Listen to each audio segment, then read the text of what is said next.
wa ala alihi wa sahbihi ajmain. Amma ba'd. Pertama-tama tentu saya mengajak kita semua di pagi hari yang penuh berkah ini, kita masih diberi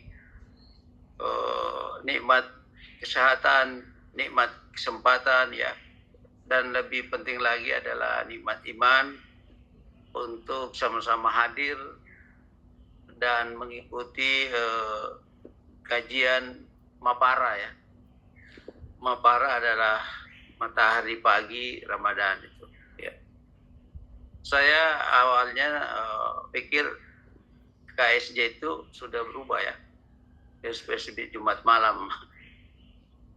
Ternyata Mapara ini hal yang berbeda dengan KSJM. Di KSJM saya alhamdulillah sudah 2 kali diundang oleh Prof. Imam ya. Tapi Mapara ini baru kali ini, padahal ini sudah tahun keempat atau tahun ketiga.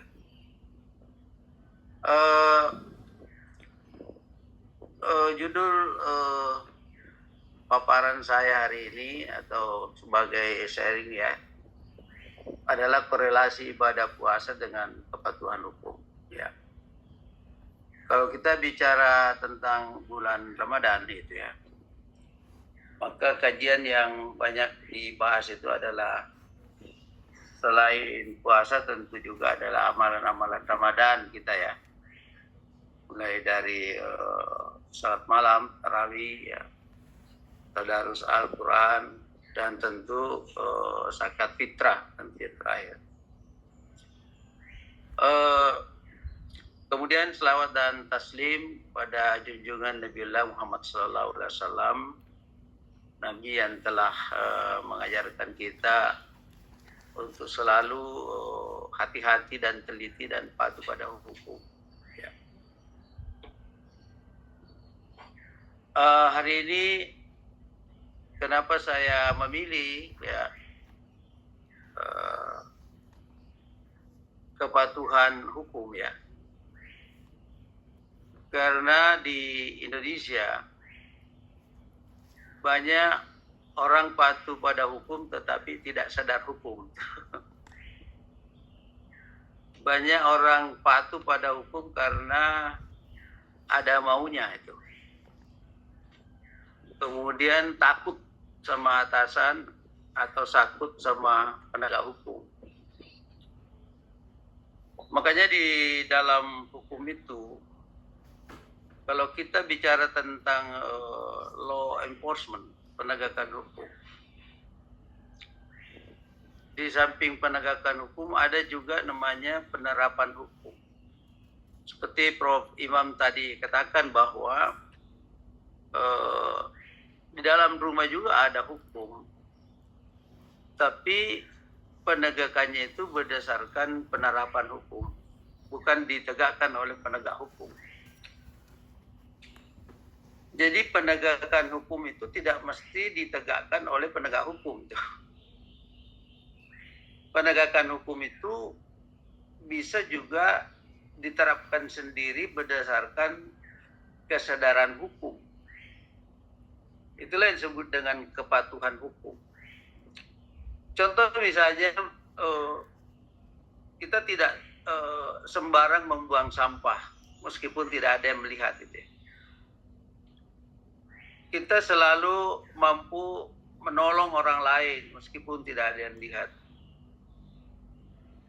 Kalau ada misalnya larangan parkir, larangan merokok, ya, itu kita harus patuh dengan kata-kata itu, dengan peringatan-peringatan itu. Tapi mohon maaf di Indonesia ya, meskipun ada tulisan no smoking ya, pergi merokok di situ, itu aja no smoking. Dilarang parkir tetap aja parkir kalau tidak ada yang larang itu. Ya. Makanya di Indonesia itu banyak sekali simbol-simbol larangan ya. Hukum itu simbol itu. Misalnya becak dilarang masuk, itu becak dicoret itu. Dilarang stop itu ya. Itu contoh-contoh bahwa penegakan hukum juga bisa dengan simbol-simbol itu. Tidak mesti ada sampuritan, mesti ada polisi dan sebagainya. Oleh karena itu kita mencoba hari ini bagaimana korelasi ibadah puasa dengan kepatuhan hukum. Ya.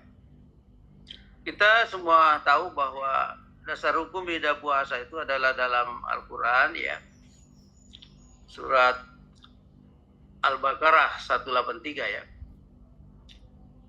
A'udzubillahi minasyaitonir rajim. Ya ayyuhalladzina amanu kutiba alaikumus syiyam kama kutiba alal ladzina min qablikum la'allakum tattaqun. Tujuan puasa itu adalah agar orang yang berpuasa itu bertakwa. Ya, tentu kalau pengertian takwa itu adalah melaksanakan segala perintahnya dan menjauhi segala larangannya. Apa artinya menjauhi segala larangannya? Artinya patuh terhadap larangan. Dan dia ikhlas terhadap perintah. Di sini adalah esensi dari puasa itu. Kita menuju tattaqun, ya. Tapi tidak mungkin tattaqun kalau kita masih sering melanggar hukum agama. Kita mengabaikan larangan-larangan. Bahkan kewajiban kita mestinya sholat, puasa, zakat, sedekah, ya, haji dan sebagainya itu dilaksanakan. Kemudian hadis Nabi mengatakan Islam ini dibangun atas 5 pilar, ya. Yang pertama adalah syahadat, ya, bahwa tidak ada Tuhan yang berhak untuk disembah selain Allah, dan bahwa Nabi Muhammad adalah utusan Allah. Ini syahadat kita ini, ya. Inilah yang mau diejawantahkan itu, ya, di dalam kehidupan kita. Bahwa kita ada Tuhan yang berhak disembah, ya. Itu juga kepatuhan, tidak musyrik, tidak lebih percaya pada atasan, tidak lebih takut pada atasan atau komandan dibanding dengan Allah Subhanahu wa taala. Kemudian mendirikan sholat. Saya kira orang yang sholat itu sangat tertib, ya. Ya, bahkan rukun sholat itu yang terakhir tertib. Artinya orang yang sholat tapi tidak tertib, ya, bukan sholat itu. Kemudian menunaikan zakat, ya. Bayar zakat ini juga mengajarkan kita kepatuhan. Ada namanya menghitung sendiri, ya. Menghitung sendiri harta untuk yang disakatkan. Dan sudah ada takaran-takarannya. Dan orang yang melaksanakan puasa tentu kejujuran itu ada padanya. Ya. Karena orang berpuasa itu, ya, menahan diri dari imsak sampai buka puasa, ya. Padahal yang dilarang itu adalah hal yang halal di luar Ramadan, ya. Misalnya dilarang makan minum, ya. Kemudian dilarang berhubungan badan, ya, suami istri. Itu kan barang halal, tapi ketika sudah masuk imsak itu dilarang. Nah, inilah dibutuhkan kepatuhan, dan tidak ada orang yang tahu kalau misalnya dia minum, dia makan di kamar mana, di kamarnya sendiri, ya.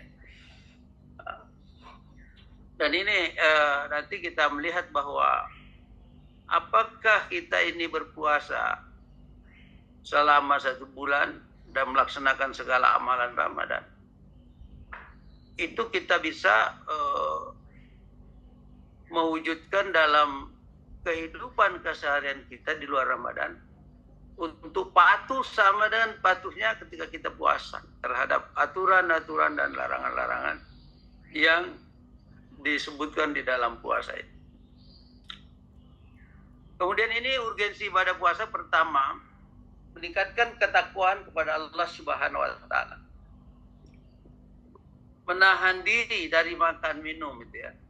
Dan hawa nafsu individu yang terpacu untuk lebih taat dan mendekat menahankan diri. Ini artinya ketakwaan itu kita tidak melanggar itu karena kita yakin bahwa ada yang melihat, ada yang mengawasi kita. Itu Allah Subhanahu wa Ta'ala. Oleh karena itu, apakah kita mampu misalnya dalam hukum negara, seorang pejabat misalnya, ketika mau menandatangan tuh anggaran dan yang berpotensi untuk mencuri atau korupsi kerugian negara, itu apakah nilai-nilai puasa itu yang tadi bahwa tidak ada sebab kita bisa makan, kita bisa minum, tapi kita tahan. Karena kita yakin bahwa begitu kita makan dan minum, itu puasa kita batal. Dan kita tidak pernah menjadi orang takwa. Apakah prinsip-prinsip itu atau tekad yang ada dalam diri kita ketika berpuasa juga bisa memengaruhi perilaku-perilaku kita, misalnya di keseharian kita. Tidak curang, ya, tidak mengambil haknya orang dan sebagainya. Kemudian yang kedua, melatih kesabaran. Ini juga penting ya dalam puasa. Selama berpuasa kita dilatih untuk menahan diri dan berbagai godaan, sehingga meningkatkan kesabaran dan kemampuan pengendalian diri. Ini contoh ya yang saya lihat di masyarakat Indonesia ya. Mohon maaf ini. Kalau ada orang lagi antri atau misalnya mau store uang di bank atau mau ambil uang di bank atau check-in di bandara atau ke antri untuk dapatkan gas LPG atau bantuan langsung tunai itu ya, atau ke sembako itu ya. Ini orang-orang berpuasa itu dilatih kesabarannya. Tetapi ada orang sedang berpuasa dia nyerobot antrian itu. Jadi ini ada dua pemandangan yang itu ya. Dalam dirinya berpuasa dia melatih kesabaran untuk menahan diri dan ada pengendalian diri, tapi ketika di masyarakat dia lupa. Terutama yang tidak bisa sabar itu adalah pejabat itu ya. Kadang kita macet tapi tetap aja dia mau nyerobot itu dengan pakai koridor itu ya, serina-serina itu ya. Dan itu kadang kita dikiburi juga itu ya. Dan saya tidak tahu di mana dasar hukumnya itu kalau pejabat harus didahulukan. Saya sampai hari ini bingung itu ya. Padahal sama-sama punya kepentingan, sama-sama bayar one tol, sama-sama punya tiket yang mendesak. Tapi kenapa diberikan priority itu ya? Ya. Ini juga budaya antri. Mestinya sesudah Lebaran ini nanti Ramadan ya, orang mau antri ya. Saya kira Pak Imam itu sekolah di Jepang, bagaimana orang Jepang itu sangat patuh ya dan sangat tertib dalam antrian. Bahkan di Eropa juga seperti itu. Tapi orang Indonesia juga kalau ke luar negeri ya patuh juga. Tapi begitu kembali ke Indonesia sudah mulai kambuh lagi ketidakpatuhannya pada aturan-aturan yang itu tadi, misalnya salah satunya antri ya. Kemudian yang ketiga, meningkatkan kesehatan fisik. Ya ini saya kira mudah-mudahan kita hari ini alhamdulillah semua sehat ya. Lalu ada hadis Nabi mengatakan berpuasa itu adalah sehat ya. Mutasafiu gitu ya. Ini bagi orang-orang yang sudah berumur ya, itu juga dibutuhkan kesabaran dalam menjaga makanan dan sebagainya ya. Supaya kita selalu tetap bugar ya, meskipun umur sudah misalnya bertambah jumlahnya. Kemudian yang keempat, mengontrol lisan. Nah, ini yang saya katakan tadi, puasa menahan diri, makan minum ya, kemudian menjaga hawa nafsu untuk tidak melakukan hubungan suami istri dan sebagainya. Itu hanya puasa yang biasa ya. Tapi kalau sudah mengontrol lisan, itu sudah puasa plus itu ya. Artinya kita tidak bisa lagi melakukan gosip, ya, kita cerita-cerita kejelekan orang lain, ya, kita tidak mengeluarkan kata-kata yang tidak produktif atau tidak menjaga yang kontraproduktif, ya. Kita tidak dusta, ya. Kita tidak lagi hobi menyakiti orang lain atau bangga menyakiti orang lain. Ini penting sekali dalam kesadaran kita, ya, bahwa mengontrol lisan itu penting, ya. Dan ini dalam kalau hukum itu ada dulu istilah, ya, mulutmu adalah harimau, ya. Ya. Artinya gara-gara lisanmu itulah yang membuat kau menderita tuh. Nah, dalam hukum, ya. Bahkan sekarang ini hati-hati dengan undang-undang ITE, ya. Kita melakukan fitnah atau menyebarkan kebencian pada orang lain, kita bisa dihukum, ya.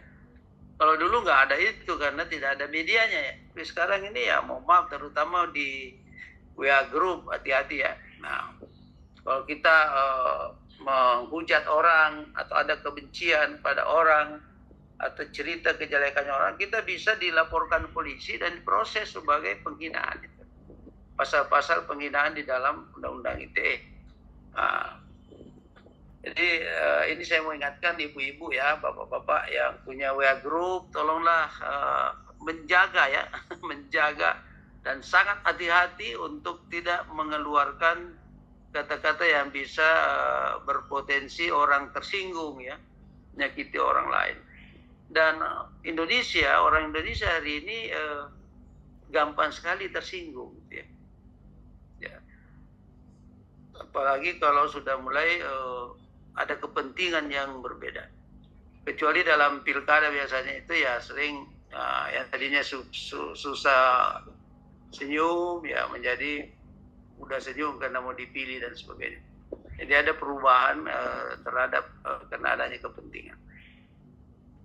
Kemudian yang kelima adalah menumbuhkan rasa empati. Ini juga di dalam puasa dan kita merasakan lapar dan haus, tentu kita selalu berpikir bagaimana orang, ya, atau keluarga atau saudara kita yang tidak beruntung, bukan saja dalam bulan Ramadan dia bisa menahan lapar dan haus, tetapi sepanjang tahun. Jadi kita ini di dalam itu juga harus berkeinginan untuk membangun. Jadi ini juga adalah kepatuhan kita untuk selalu memiliki rasa empati, ya, rasa soliditas dan sebagainya, ya. Karena ini kita dibutuhkan pintar merasa, ya, bukan merasa pintar, pintar merasa. Dan kita harus mampu memosisikan diri ketika kita berada di lingkungan masyarakat. Ketika kita mengatakan bahwa kamilah yang kira-kira memiliki kemampuan itu, kita yang menjadi pengayom mereka, menyantuni mereka dan seterusnya. Jangan dibalik, ya. Meskipun dia berada di orang-orang yang tidak mampu, selalu mau dikasih, ya. Dan itu mental pejabat kita selalu berharap dikasih, ya. Padahal mestinya dia mengasihi orang dan dia berbagi kepada orang-orang yang dipimpinnya. Tapi terbalik, dia minta anak buahnya untuk membagi ke dia, ke pimpinannya itu. Ini contoh-contoh saja bahwa di Indonesia banyak hal yang kita berbeda ketika kita berpuasa, tetapi prakteknya di keseharian kita itu adalah tidak seperti itu. Kemudian itu tadi apa yang kita harapkan dari puasa. Sekarang ukuran keberhasilan puasa, ya. Tentu pertama kita memiliki konsistensi dalam menjaga salat 5 waktu. Nah, ini juga ada kepatuhan di sini, ya. Jadi sesungguhnya batas antara seseorang dengan syirik dan kufur adalah salat. Jadi kita harus memiliki komitmen, konsistensi, ya, salat 5 waktu. Dan ini juga persoalan disiplin di Indonesia itu, terutama disiplin waktu ya. Kita tidak malu-malu kalau kita diundang rapat atau Zoom, tapi selalu terlambat ya. Jarang saya lihat, terutama yang pimpinan ya. Pimpinan itu selalu ditunggu itu ya. Tadi bagus sekali ini Prof. Imam malah duluan masuk ya. Jadi itu contoh pimpinan yang bagus. Dia memberi teladan ya, role model bagi orang yang dipimpinnya ya. Dan kita sekarang ya, mohon maaf, defisit ya, defisit role model. Banyak role model tapi role model yang tidak bagus itu. Oleh karena itu saya berharap Mapara ini betul-betul adalah kajian yang wilayahnya seluruh Indonesia ya, luar biasa ya. Dan bahkan Mapara tahun ini saya lihat narasumbernya semua profesor ya. Luar biasa ini. Biasanya acara yang narasumbernya semua profesor itu adalah Dewan Profesor itu ya.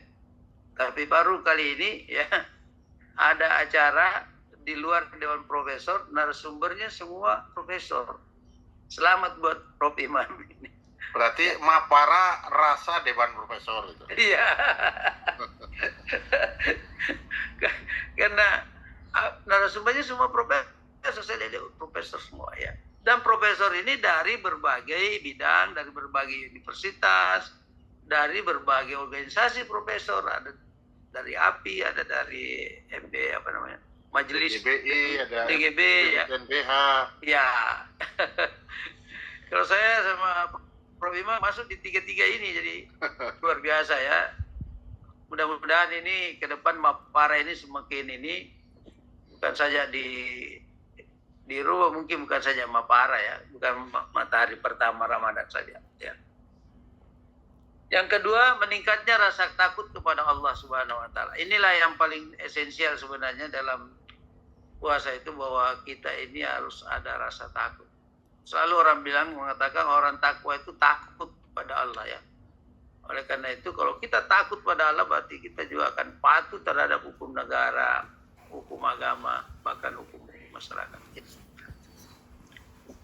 Kemudian meningkatnya takwa kepada Allah. Saya sudah katakan tadi ya. Dan yang keempat, lisan lebih terkontrol dari perkataan yang negatif. Ini kita sangat berharap setelah Ramadan ini umat Islam ya betul-betul mampu menjaga lisannya ya,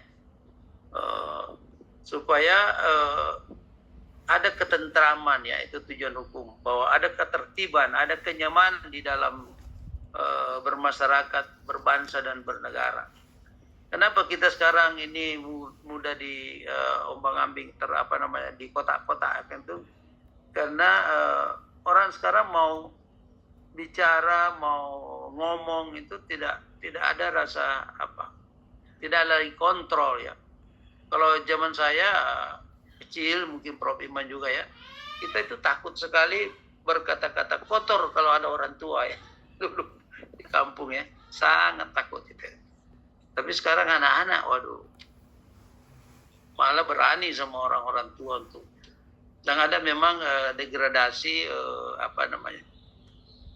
kehidupan di dalam masa kanak-kanak ya, zaman dulu dengan sekarang. Mungkin karena itu pengaruh teknologi dan informasi. Karena banyak informasi-informasi didapat dari luar sekolah ya, melalui TikTok dan sebagainya. Itu yang kadang juga tidak ada filternya bagi anak-anak kita, terutama anak-anak yang belum punya kecerdasan berpikir, hanya melihat contoh ya. Itulah dikira contoh yang baik. Yang ini tantangan buat kita orang tua ya, yang punya anak, punya cucu dan sebagainya. Kemudian meningkatnya rasa kepedulian sosial ya. Nah, kita sangat berharap bahwa dengan Ramadan ini tidak ada lagi orang-orang yang misalnya terzalimi ya, hanya karena tidak mampu ataukah dia tidak mampu memperjuangkan hak-haknya ya. Kita harus bantu ya, sama. Karena di dalam hukum itu salah satu jenis hak itu adalah hak untuk mendapatkan hak. Nah, ini terkadang juga kita tidak mau membantu orang untuk mendapatkan haknya. Padahal kita punya kemampuan untuk membantu. Itulah juga rasa kepedulian sosial yang mestinya diterapkan di dalam kehidupan sehari-hari. Kemudian ada memiliki self control, baik itu artinya kita mengurangi marah ya. Sekarang di Indonesia ada fenomena banyak orang mau dihormati, dihargai, tetapi dia tidak pintar menghormati dan menghargai orang lain. Makanya ketika orang tidak menghormati, dia marah. Padahal dia sendiri tidak pintar menghargai dan menghormati orang. Ini contoh-contoh saja bahwa dalam kehidupan kita banyak yang kita lakukan dari ibadah puasa itu, hikmah puasa, tetapi ketika di dalam masyarakat kita tidak mampu mengejawantahkan atau mewujudkan nilai-nilai itu. Ya. Kemudian yang terakhir, bahwa di dalam bulan Ramadan juga kita melatih diri untuk selalu tertib, membaca, mentadabburi Al-Quran, dan tentu juga membaca isi kandungan Al-Quran. Ya. Dan dulu kita ya, pada zaman dulu di kampung, orang berlomba-lomba baca Al-Quran dan bahkan selalu mengatakan saya sudah 2 kali tamat, 3 kali tamat. Tapi setelah sekarang ini banyak orang yang menganggap biasa saja itu membaca Al-Quran. Padahal banyak janji-janji Allah dalam Al-Quran katakan siapa yang membaca Al-Quran maka kuburannya nanti akan disinari dengan terang gitu ya, oleh Al-Quran, bacaan Al-Quran. Dan orang yang dirundukan surga itu adalah orang yang rajin membaca Al-Quran. Kemudian sebelum berakhir, ini ada korelasi antara hikmah ibadah puasa dan kepatuhan hukum. Pertama, kita disiplin dalam pengendalian diri. Ini yang paling penting, Pak. Pengendalian diri bukan saja di rumah, tetapi kita bisa mengendalikan diri dan menghormati aturan yang berlaku, ya. Jadi kita melatih kesabaran, disiplin dalam mentaati aturan, bahkan tanpa pengawasan. Nah ini sekarang ini semakin banyak pengawas, semakin banyak pelanggaran itu ya. Ada KPK, ada jaksa, ada polisi, tetapi tidak mengurangi orang korupsi, Pak. Jadi ada tidak berbanding terbalik ya. Malah sekarang berbanding lurus ya. Semakin banyak bentukan pengawas-pengawas, semakin banyak pelanggaran hukum. Mestinya berbanding terbalik. Semakin banyak pengawas, mestinya kurang pelanggaran hukum. Karena nggak ada, Pak. Yang kedua, menanamkan kesadaran etika dan moral. Nah, ini berkaitan dengan etika.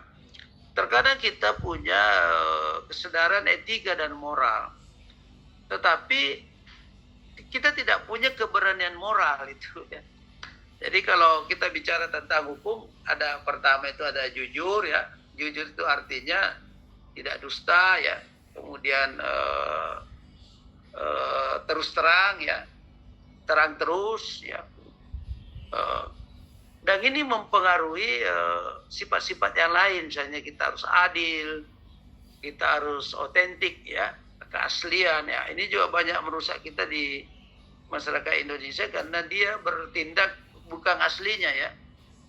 Dia kemampuannya misalnya 2, dia mau bertindak kemampuannya 4. Makanya itulah banyak orang korupsi, Pak. Penghasilannya 10, maunya 25 itu ya. Pastinya dibalik.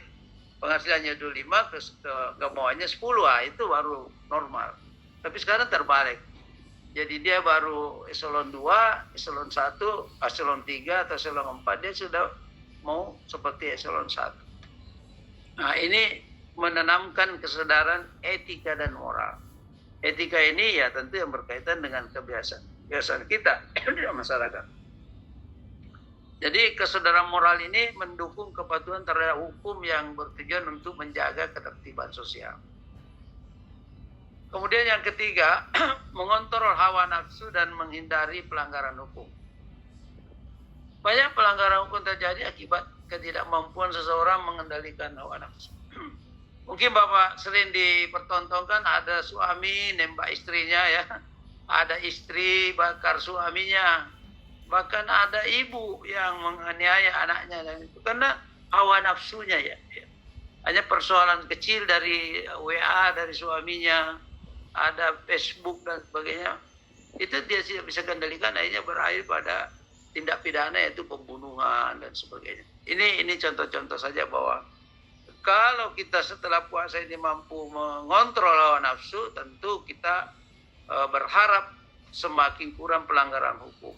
Tapi banyak sekali hal-hal yang sekarang di luar nalar kita, seperti misalnya anak membunuh orang tuanya, ya, nenek mencabuli cucunya dan sebagainya. Ini kan semua kena hawa nafsu yang tidak terkontrol, ya.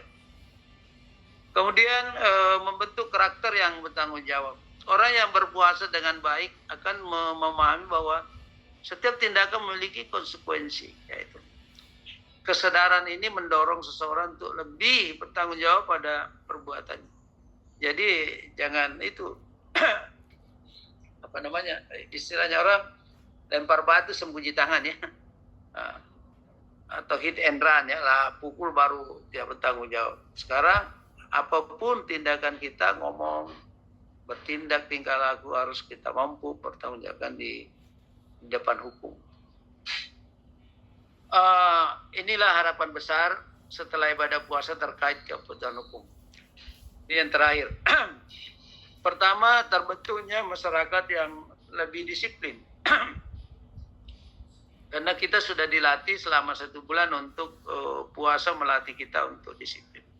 Yang kedua, peningkatan kesadaran hukum dan moralitas. Kita tadi saya katakan bahwa kesadaran hukumlah itu yang membuat kepatuhan hukum.